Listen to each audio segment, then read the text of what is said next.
chef district. Donc docteur Mbaye moom yàgg nañu liggéey depuis ma nekk préfecture Dakar. Donc ñu ngi continuer di wóyal liggéey bi léegi maa ngi sous préfecture Grand Dakar. Donc rencontre bi dafa am solo lool. Donc parce que Gaspard Camara moom ñëpp xam nañ seen liggéey ci wàllum maternité ak yooyu. Donc campagne vaccination bi bu ñu ko lancé fii aussi c'est symbolique. Donc pour poursuivre rek damay jox kàddu gi docteur Mbaye. Donc moom tamit mu dalal leen donc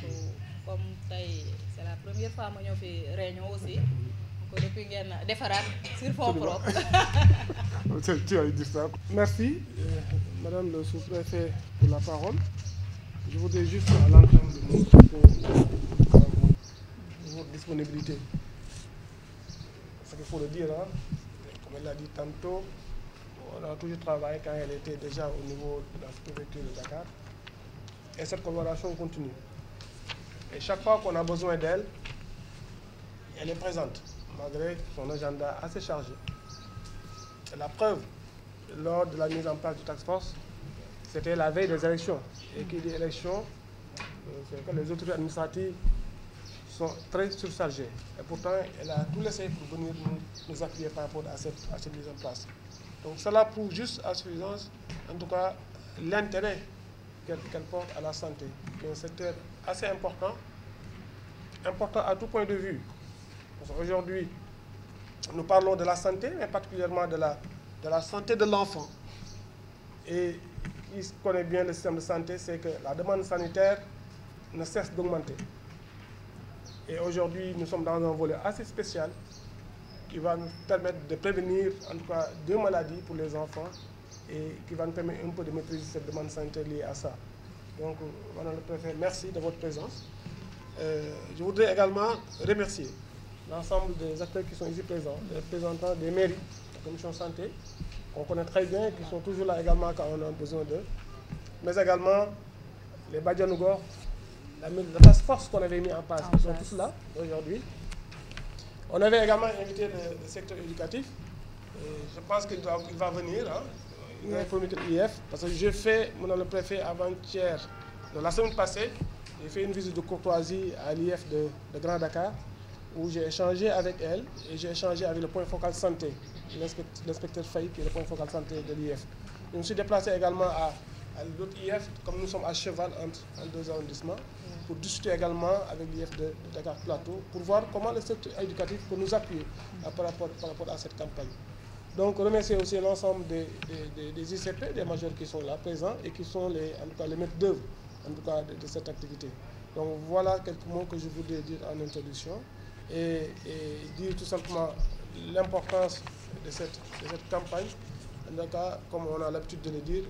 mieux vaut prévenir que guérir. Donc, avec cette vaccination, on pense qu'on aura, en tout cas, maîtrisé, contrôlé ou bien éliminé, parce que nous sommes en élimination, éliminer carrément la rougeole. Je vais y revenir pour les justificatifs de cette campagne. Dans mon campagne qui est organisée, nan mooy cible bi et nan lañ koy organiser. Ça, je vais revenir dans la présentation. Pour l'instant, je m'en ai là et vous retourne la parole. Merci à tout le monde. Et ça, dina mën a communiquer ak ñoom, sensibiliser leen, gindi leen ba ñu nangu adhérer ci programme bi. Mais quand on utilise la force, automatiquement ils sont réfractaires. Donc leneen loo leen mën a wax sur la vaccination, son efficacité et tout, ils vont pas du tout accepter. Donc on utilise des stratégies. Donc on cherche dans le groupe koo xam ne dina mën a communiquer ak ñoom ñu dem xooli imam bi woo ko waxtaan ak ñoom ñu sensibiliser leen communiquer ba am lu ñu bëgg, quitte à impliquer les autorités administratives, mais surtout pas utiliser la force. Donc dañuy waxtaan ak ñoom ba am lu ñu bëgg. Mais le refus moom vraiment ça ne donne pas de très bons résultats pour la vaccination. Moo tax nuñ ko mënee éviter gën a waxtaan ak ñoom. Parce qu'à Grand Dakar, comme on dit, il y a beaucoup de communautés étrangères, parce qu'il y a beaucoup de marchés. Donc ñoom ci marché yi la ñuy ëpp di dem. Donc ak aussi ay habitations spontanées. Am na fi foofu nga leen di fekk. Donc buñ fa nekkee te buñ fa bariwee recensement bi ñi ngi wax la cible de 148 000 et quelques enfants. Est-ce que sax ëppul loolu le nombre d'enfants à vacciner? Moo tax toujours aller vers eux, communiquer ak ñoom. mais aussi c'est bon de cibler les écoles, mais il y a aussi les daara. Hein? Oui, école et daara. Voilà, parce que ces communautés étrangères, leurs enfants vont aussi dans les daara. Absolument, absolument. Il faut aussi voir avec l'association des maîtres coraniques ak yeneen structures yi nga xam ne dañuy regrouper les daara. Il y a aussi les ndayu daara ñoom ñëpp. On a la cartographie. waaw kay les sensibiliser pour ñu mën a atteindre ceci. Mais pour le secteur de l'éducation aussi on a fait notre affaire personnelle. On va partager ak IEF Grand Dakar donc sur l'importance de la campagne de vaccination. Donc sans plus tarder aussi damay ouvrir les discussions. Madame le sous-préfet, monsieur le médecin-chef,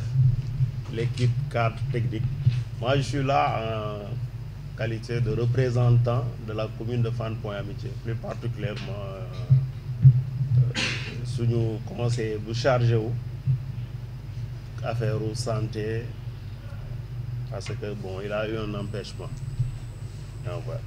Mais man personnellement j'ai une question à poser concernant rougeole. Particulièrement docteur, je voulais savoir exactement le nombre de cas yu ñu am dans notre commune, la commune de Fann Point Amitié, cas yu avéré rek. Merci beaucoup. Madame le préfet, am na loo xam ne moo nga ko sànq te moo doon loo xamante ne pour mun am réussite suñu wàllu campagne bi loolu il faut nga def ci ab taxawaay mooy sa diggante ak IEF yi pour waxtaan ak ñoom ba lii war a dem si wàllu circulaire au niveau des directeurs d'école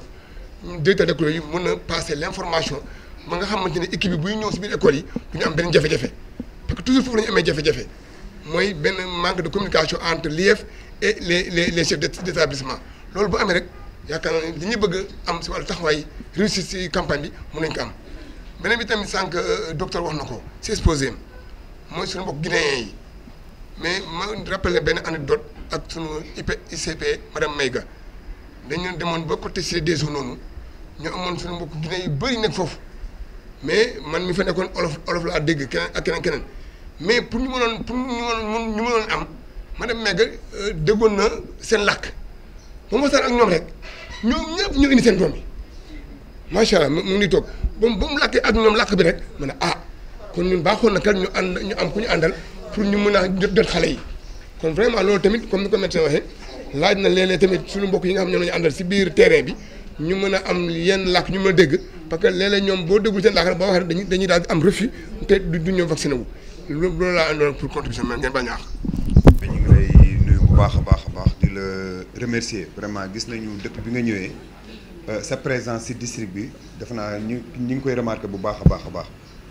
docteur Mbaye vraiment yow moom duñ la remercier dañ lay ñaanal ak sa équipe ndax gis nañu engagement bi ak motivation bi ngeen di def tout temps pour vraiment santé population yi ak yooyu ñu ngi leen ciy gërëm bu baax tey nag dama ñëw représenter peut-être mën naa ne ñaari casquette wala ñetti casquette benn bi mooy dama représenter la commune de Hann Bel-Air division santé action sociale nekk fi aussi comme président des OCD ak acteurs communautaires du district ba pare bokk nag membre EMAC mooy équipe mobile d'action communautaire te si côté yooyu yëpp bëgg naa si sànni tuuti rek par rapport ak li nga xamante ne moom la ñu fi gis tey si suba si muy par rapport à la campagne di wane suñu engagement total pour accompagner vraiment le district pour la réussite totale de la campagne di wax ni nag nous avons pris bonne note pour information ak aussi message yi nga xamante ne moom la ñu war a vulgariser ndax war ñu fi ñëw jël message rek dem toog mais par exemple ñun engagement bi ñuy jël mooy par rapport ak à la commune bu ñu eggee dès demain dinañ commencer saisir directeur d'école yi ak les comités de gestion des établissements yi nga xamante ne ñoo nekk à Hann Bel-Air nañ ko def Maris nañ ko def Hann sur Mer nañ ko def Hann Village ba nga xamante ne ñoom message bi ak accompagnement bi ci war ñoom dinañ ko def incha allah engagement boobu dinañ ko jël au nom du maire pour Hann Bel-Air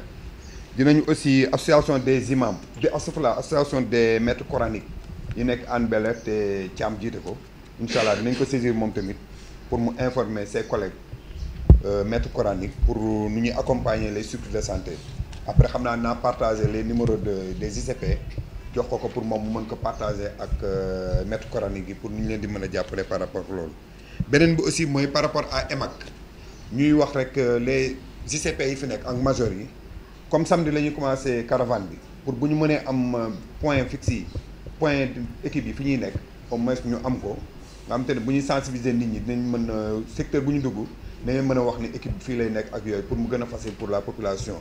encore une fois di remercier ñëpp di nuyu imam bu baax a baax si teewaayam jërë ngeen jëf merci. asalaamaaleykum assistance bi nga xamante ne ñu ngi fi toog yëpp di jox suñu madame le sous-préfet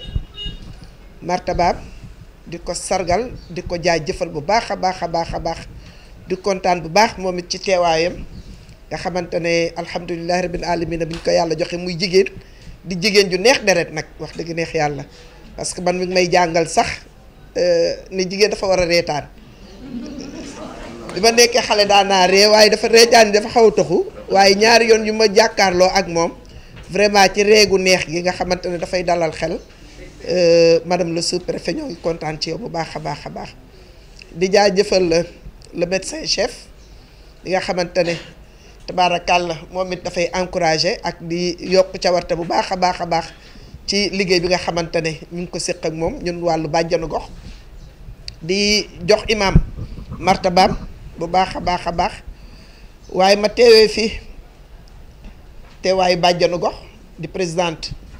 communale Grand Dakar waaye ba tey teewal fi sama sœur jàmbaar ji nga xamante ne yaram bu sutante moo tax tey ñëwul muy la présidente nationale et du district Badiane Ndeye Fatou Diallo mi ngi leen di jox nuyoom bu baax a baax yaram bee xaw a daanu tuuti ci kaw moo tax ñëwul di beral encore nuyoo toute l'équipe cadre du district waaye di jaajëfal sama major mi nga xamante ne tabaarakàlla tout le temps mi ngi ci suñu wet di ñu jàppale muy madame Cissé di nuyu ñëpp nag di leen jox seen martaba di beral encore nuyoo ki nga xamante ne moo fi teewal tey toute la communauté des communicateurs traditionnels Abdou Aziz Ñing nga xamante ne moom it ñoo ngi séq liggéey bi macha allah OCB yi nga xamante ne ñoom ak ñun benn lañu ñu ngi leen di beral seen ñu ngi leen di jox seen martaba bu baax a baax di ñëw rek ci liggéey bi nga xamante ne mi ngi ñuy xaar di gën a réitérer suñu engagement ñun bàjjanu gox yi nga xamante ne mosuñoo toog waaye tey ji taxaw jot nañu gën a taxawaat te ñoo ngi ci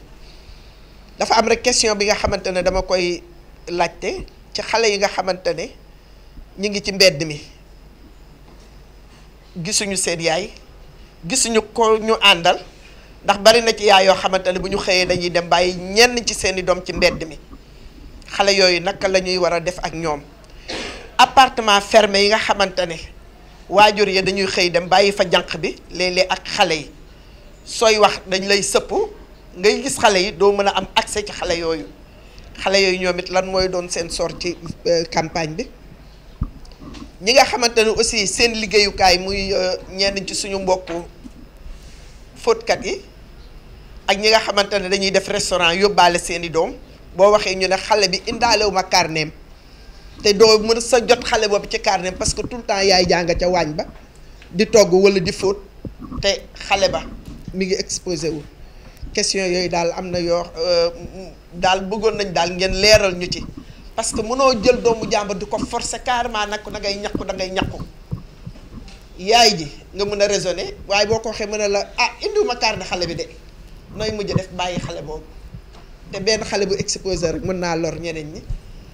def naa question boobu laa amoon ci lu may laajte di jaajëfalaat ñépp di wax ne daal ñun bàjjen yi suñu taxawaay ñoo ngi ci parce que boobaak nëga ni ci kii ñu jot a am support yi ñu jot a am ñu ngi koy dugal ci biir statut yi kàllaama bi nga xamante ni ñu ngi koy wax ak askan bi aussi ñu ngi leen di préparer te incha allah rabbi dinañ gën a laxasaayu ba bépp résultat boo xamante ne bëgg nañ ko ci campagne bi yàlla def ko ci incha allah rabbi kon maa ngi jéggalu ñëpp di ziar ñëpp di wàcce kàddu bismillah inna wali yàlla asalaamaaleykum wa rahmatullahi taala wa barakaatu madame le préfet ñu ngi lay nuyu di la bëggee bu baax a baax waaw xàmmee la nag xam naa ñàkkul ci yenn jataay ndax ñun fu ne ña nga fa ndax métier bi ñuy def en tant que acteur culturel donc dañu nekk acteur culturel mais aussi communautaire à travers d'abord notre statut de délégué de quartier, mais aussi de relais de prévention sanitaire. ñu yàgg nag ak kuréelu këru pajkat yi looloo waral suñu taxawaay tey jii mën nañ ne ci benn pàcc bi mi ngi lëkkaloo ak centre de santé bu Grand Dakar bi nga xam ne yàlla dogal nañu représenté ci les délégués de quartier, mais aussi doon influenceur pour ne pas dire sensibilisateur fii au niveau du district centre à travers l'EMAC, à travers aussi le réseau des OCB acteurs de santé bi nga xam ne ñun ñoo bootu ci ginnaaw Ibrahima Niang. Donc mën nañu wax ne ñun daal santé moom maanaam dañ cee sey ba jeex tàkk en dehors donc de notre profession d'acteur culturel. ñuy nuyu itam di gërëm di sant di ñaanal le médecin chef bi nga xam ne moom mën naa ne référence la donc ci taxawaayam dans le cadre donc des structures de santé, parce que ku ne xam ne Gaspard Camara centre de santé référence la waxuma sax Dakar mais dans tout le Sénégal. Donc moom mu ñëw gën a dëgëral loolu gën koo suqali et ñun nag en tant que communautaire et ñu ñëw di ànd di bootu ci équipe cadre boo xam ne macha allah ñoom ku ne xam ne seen taxawaay ci Sénégal lépp lu ñuy def rek fii lañ koy expérimenter te macha allah yàlla dimbale nañu à chaque fois dañ ciy am ay résultats très positifs. Donc yàlla na yàlla saxal loolu may remercier aussi suñu partenaires yi fi nekk yëpp di tàmbalee donc ci imam mi fi teewal donc li nga maam ngëm-ngëm gi mu nekk donc maam ci l'islam gi comme donc ci jàngu bi di aussi feddali sama kóllëre ak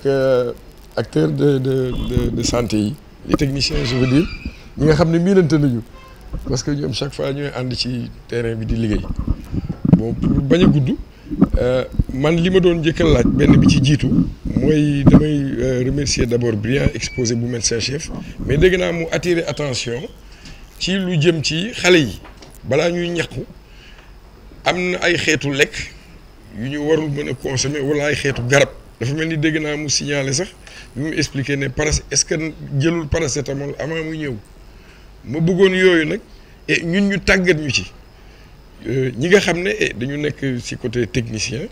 santé, mais aussi ñi nga xam ne dañu nekk ci côté da nga maam nekk ci diggante technicien de santé ak askan wi bu fekkente am na yoo xam ne waruñu ko consommer et war nañu mën a am information yooyu pour attirer ci attention ou en tout cas da nga am jàppale ci ñi nga xam ne ñooy cible yi. waaw bu loolu weesoo xam nga man damay liggéey ci wàllu communication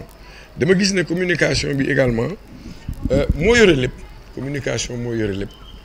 maanaam fa nga koy eggali ak na nga koy jottale askan wi loolu am solo la defe naa ne am na ku fi wax léegi ne effectivement communauté bu ci nekk bu ñu koy dem dégg nga maam di seeti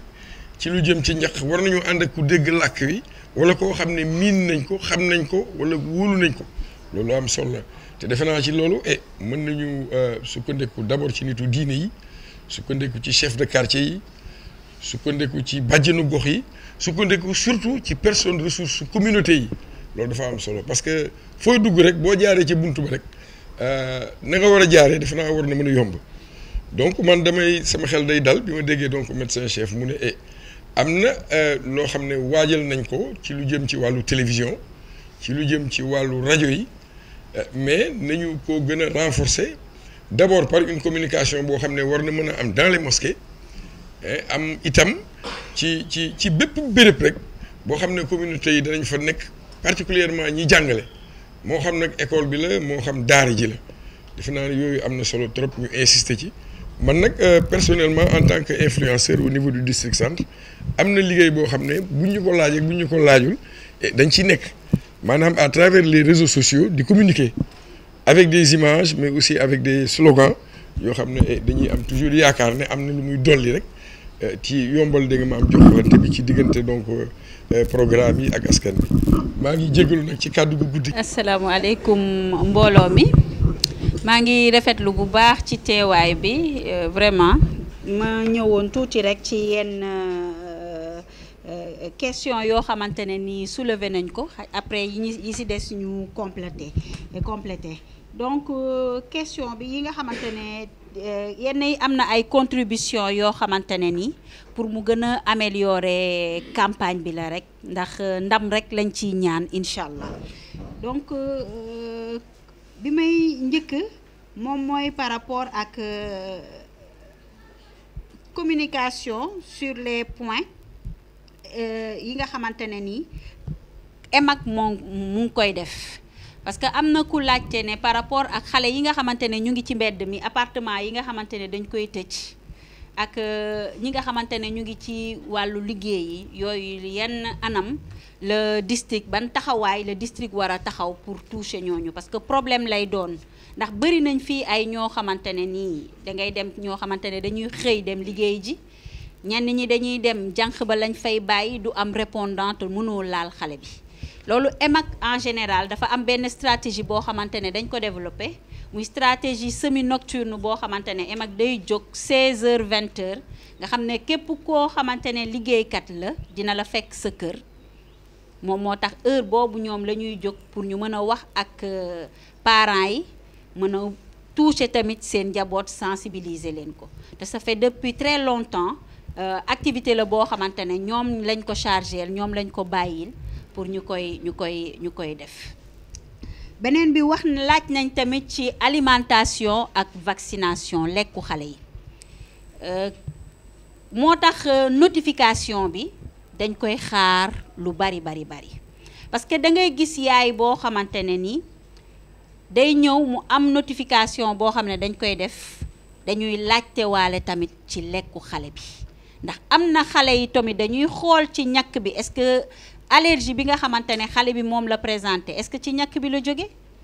bu jógewul ci ñàkk bi tamit mën na am lekk yoo xamante ne parce que meew bi nga xamante ne dañ koy jox sax xale am na xale yoo xamante ne supporté wuñu ko am na yenn xeeti jaxas yoo xamante ne ni ci sunu culture dañ koy def di ko dee jox xale yi ay remède la yoo xamante ne dañ koy def ay tisane yoo xamante ne dañ koy def donc loolu yëpp dañu koy wër xool ko ba xam lan la nekk ci yaram mën na nekk lié ak li nga xamante ne xale bi moom la présenté wala mën na nekk ci ñàkk bi nga xamante ne moom la présenté moo tax duñu bàyyi dara sànq docteur wax na ne am na ñoo xamante ne bu ñu xamee ne seen doom dañoo war a dem ñàkku ji dañ koy jox paracétamol loolu léegi fi ñu toll nii dañu toll jamono boo xamante ne dañ koy tere balaa ngay yóbbu sa doom da ngay koy ñàkk ba pare dañ lay wax ne la bu fekkente ne yaram bi dafa tàng si nga ko koy door a jox muy nga xamante ne dina xaw a baisser fièvre bi parce que ñàkk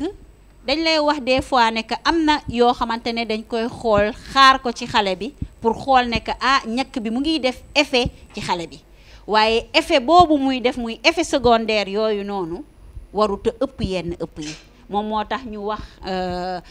manifestation post-vaccinale mineure ak bu grave bi te loolu baax na ñu ciy sensibiliser yaay yi bu baax a baax ndax automédication xale moom lu ñu mën a tuutal jox garab yi ci moom rek dafay baax torop ndax weenu yaay ji kese mën na ko aar ci lu bari ba ñëpp vraiment di gërëm ñëpp di wane ne tey ji moom mbégte bu rëy lañ am macha allah ci communication district bi parce que woote dafa neex mais nga woote nit ki ñëw wuy si la jël ay engagement jox la ay contribution loolu moom kenn mënu ci teg lenn maintenant ñu ngi remercier ñëpp di gërëm ñëpp maintenant je pense que Marème tontu na laaj yu ci ëpp techniquement maintenant laaju bàjjen naasira yi rek mooy les enfants de la rue loolu Marème wax na ko dafa am li ñuy wooyee équipe mobile d'appui communautaire EMAC nga xam ne moom 16h 20h rek lay circuler te partout lay dugg du bàyyi dara donc am nañ yaakaar ci ne équipe mobile boobu nga xam ne ay influenceurs ñoo ci nekk incha allah fas yéene wu ñu bàyyi benn xale. ba loolu weesoo aussi ci enfants de la rue dafa am lu ñuy wooyee des comités de veille et d'alerte CEVAC-I nga xam ne ci fukki structure ak ñeent yi kenn ku ci nekk am nga comité de veille et d'alerte donc ay chef de quartier ci nekk ay bàjjenu gox ba nga xam ne kenn ku ci nekk doo nangu ci sa gox kenn di toog fenn ci benn ruq te vacciné wuñ la donc am nañ yaakaar ne suñu boolee def combinaison équipe mobile d'appui communautaire ak les comités de veille et d'alerte communément appelé CEVAC-I incha allah daanu jot xale yëpp ci biir campagne bi beneen bi ci des mooy les maisons fermées loolu réalité boo xam ne dafa nekk district su ma demee fu mel ne Fann Résidence ñëw fu mel ne biir Point E lu ci ëpp du ñu nangoo tijji seen ay kër yi donc c'est des maisons fermées maintenant ci campagne bi dafa am benn stratégie boo xam ne innovante bu ñu tegoon waxoon naa ko keroog ca bi ñu ñëwee ci CR kii bi installation task force bi li ñuy wooyee un acteur son quartier le week-end donc bi ñu commencé gis ne dañu amoon ay kaaw paludisme biir Point E am ko ci quartier résidentiel yi ay Fann Résidence ak yooyu te mënuñu leen a accéder dañu ne nañ développer stratégie boobu un acteur son quartier le week-end te dañoo seetlu woon ne ñooñu du ñuy faral di takk moustiquaire donc ñu ne nañ jël acteur bu nga xam ne ci biir quartier bi dañ koo xam acteur bi nga xam ne ñëpp la nangul ñu jox ko ay moustiquaire imprégné mu dugg ci biir kër yooyu accès dafa sans problème xool est-ce que am nañ moustiquaire wala amuñ ko ku ko amul ñu jaay la moustiquaire lu ñuy wooyee vente communautaire donc mu am succès total parce que ay milliers de moustiquaires permettre nañu maison fermée yooyu nga xam ne mosuñu leen a accéder ñu dugg ci biir ba def fa le nécessaire pour xeex sibiru stratégie boobu nag lañ jël dañ koy adopté ci campagne bi pour accéder aux maisons fermées un acteur son quartier le week-end pour mën a xool est-ce que biir maison fermée yooyu amul cible ñu vacciner leen et am naa yaakaar que nu ñu defoon ci xeex sibiru bi ba dugg ci biir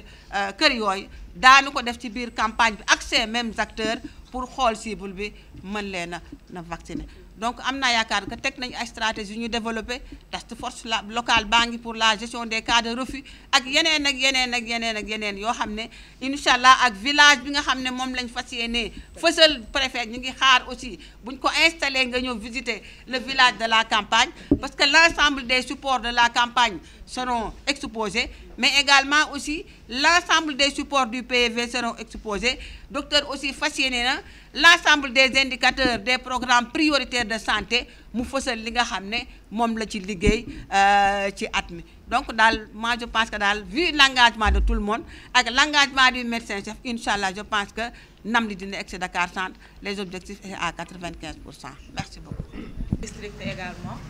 pour seen ay contributions ça montre qu'il maîtrise parfaitement le sujet.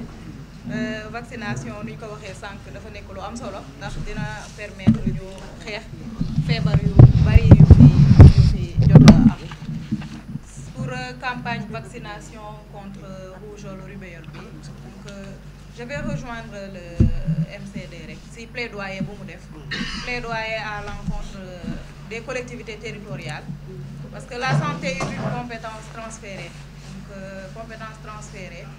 Il y a aussi des moyens qui sont transférés donc nañu jàppale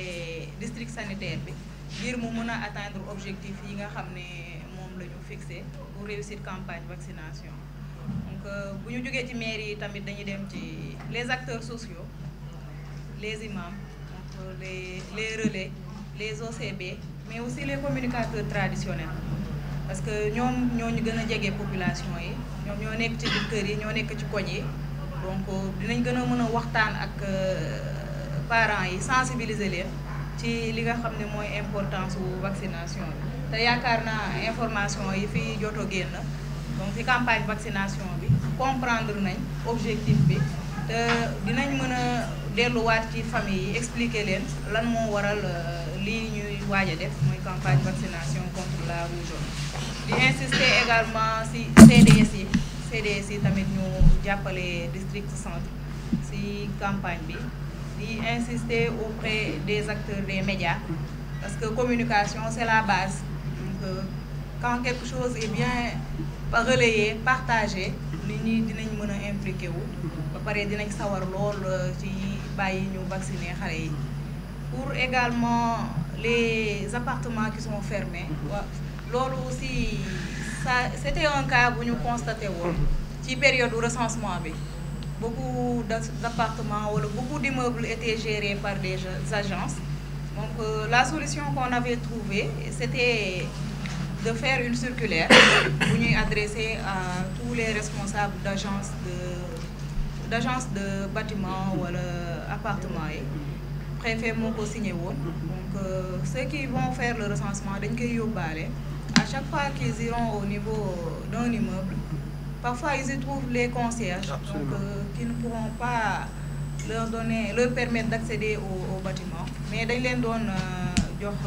circulaire bi. Donc ça leur faciliter l'accès aux appartements, ñu mën a def seen recensement sans aucun problème. Je pense que c'est une stratégie qui peut être utilisée dans le cadre de la campagne de vaccination également. Donc vous rapprochez des organisations aussi en charge des écoles coraniques, donc les maîtres coraniques, les ndeyu daara ak yeneen structures yoo xam ne dinañ leen mën a accompagner ngir réussir campagne vaccination. En tout cas ñun administration dañ leen di renouveler suñu disponibilité à vous accompagner. Donc à chaque fois que de besoin, n'hésitez pas à nous informer ou à nous saisir à chaque fois que vous rencontrez des difficultés ou des contraintes, des cas de refus où on pourra intervenir et accompagner la vaccination. En tout cas, on est disponible, n'hésitez pas. Venez avec vos services, rapprochez-vous de nous. Tenez-nous informés à chaque fois que vous avez des difficultés et on pourra intervenir dans la mesure du possible. En tout cas, on vous souhaite une réussite totale dans cette campagne. Vous venez de faire le village aussi, informez-nous, nous allons participer. C'est un village de 10 jours durant toute la campagne. D'accord, nous allons participer et vous souhaitons plein succès. On ne doute pas de l'engagement des acteurs sanitaires, donc toutes les équipes, toutes les interventions qu'on a notées ici. Ça témoigne de l'importance que tous les acteurs ont pour la vaccination et pour toutes les autres activités qui ont trait au secteur de la santé. On vous en félicite également